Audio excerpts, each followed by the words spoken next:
जो फलाए आम के 215 इंस्टीट्यूशन स्कूल्स को टेक ओवर किया, ये जम्मू कश्मीर के जो तालीमी इदारे हैं, जो यहाँ के हमारे इंस्टीट्यूशंस हैं, जो हमारी यहाँ की सकाफत है, उस पर एक और हमला है।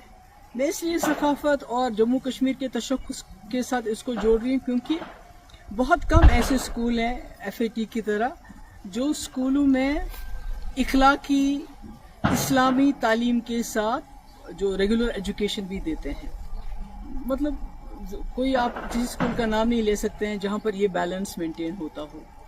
और इन स्कूलों में से बहुत ही नामवर शख्सियत उभरी हैं और इसके साथ हज़ारों के तादाद में, मेरे ख्याल में कोई 50-60 हज़ार तो स्टूडेंट्स हैं, टीचर्स हैं, फैमिलीज़ हैं जो जुड़ी हुई हैं। तो इस तरह से इसको इसको टेक ओवर करना, पहले तो जमात इस्लामी के तमाम एसेट्स को टेक ओवर किया गया, उन पर बैन लगाई गई,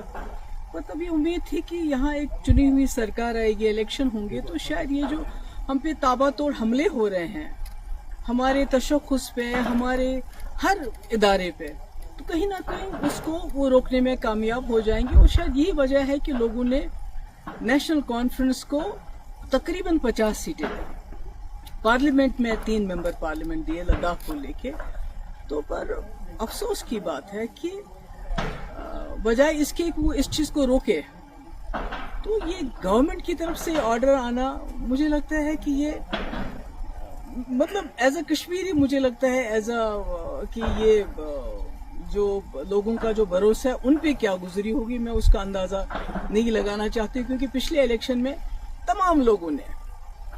अपनी आइडियोलॉजी से बालातर उठ के, चाहे वो जमात इस्लामी थे, चाहे अहले हदीस थे, चाहे एम्प्लॉयज़ थे, चाहे टीचर्स एसोसिएशन थी, चाहे नौजवान थे, सब ने सोचा कि एक ही जमात को वोट देंगे ताकि ये जो तूफान आ रहा है हम पे मरकज की तरफ से, इसको शायद एक जमात रोक पाएगी, एक ही जमात रोक पाएगी, क्योंकि PDP को तोड़ फोड़ करके PDP लगता था लोगों को ये खत्म हो चुकी है, ये मुकाबला नहीं कर पाएगी। तो ऐसे में ये होना, और अभी आपने देखा कुछ देर पहले जो हमारी उर्दू जबान है सरकारी दफातर में से उसको तकरीबन खारिज किया जा रहा है। हमारी किताबों, हमारे जो सिलेबस है, जो करिकुलम है, उसमें जो है हमारे शेखुल आलम रहमतुल्लाह अलैह हैं, या हमारे अल्लामा इकबाल साहब हैं, या इसी तरह जो हमारे आगा शाहिद साहब हैं, उनको बिल्कुल उससे अलग किया जा रहा है। तो सरकार जो है खामोश है, और इस बार तो सरकार हिस्सा बन गई। आपको याद होगा 2016 और 17 में जब यहाँ बहुत हालात खराब हुए, पथराव रोके ना रुके, दिल्ली से इतनी बड़ी टीम आ गई, बड़े बड़े मिनिस्टर्स की, बड़े बड़े पॉलिटिशियंस की, और हुर्रियत के दरवाजों पे गई कि आप दरवाजा खोलिए, हमसे बात कीजिए, दरवाजे बंद कर दिए। यानी इतने हालात खराब थे। उस वक्त मेरे ऊपर बहुत प्रेशर आया था कि आप जमात इस्लामी के ऊपर क्रैक डाउन कर लीजिए, बैन कर लीजिए, इनको PSA लगा लीजिए, इनके एसेट सीज कर, जो अब हो रहा है, जो इस वक्त की सरकार इस वक्त कर रही है। मगर मैंने सोचा कि अगर मैं अपने ही लोगों पे बिला वजह इस किस्म की कार्रवाई, या तो कोई सबूत हो कि भाई इस वक्त ये कुछ ऐसा कर रहे हैं तो आप कोई एक्शन लोगे, मगर सिर्फ इनकी आइडियोलॉजी की वजह से किसी ने जाके दिल्ली में चुगली खाई थी कि भाई वहाँ जो भी कुछ कर रहे हैं वो जमात इस्लामी के लोग कर रहे हैं, जो पथराव हो रहा है, जो मुल्क के मुखालिफ जो मुहिम चल रही है, वो सब जमात इस्लामी। पर मैंने उस वक्त स्टैंड लिया, जैसे मैंने कुठवा में स्टैंड लिया।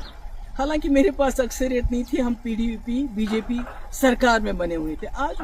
नेशनल कॉन्फ्रेंस के पास अपनी अक्सरियत है, उसके बावजूद वो इस किस्म के फैसले करती है। मुझे लगता है ये अफसोस के लायक है, और इसके बारे में क्या कहूँगा। वैसे तो लोग कहते हैं कि कहीं ना कहीं नेशनल कॉन्फ्रेंस और जमात इस्लामी का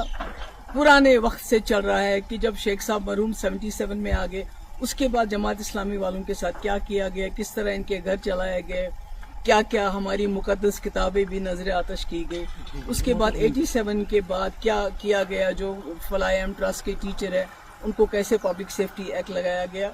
और आज 2025 में अब इनके जो स्कूल थे, जो लोगों के गरीब बच्चों को, क्योंकि आपने देखा कि सरकारी स्कूलों में जो चीज़ कमी है वो ये स्कूल पूरी करते थे, जिनका कोई नहीं होता था, और कम फीस लेके ये तालीम देते थे। तो आज इन्होंने इतना बड़ा सिस्टम जो एक बना हुआ है उसको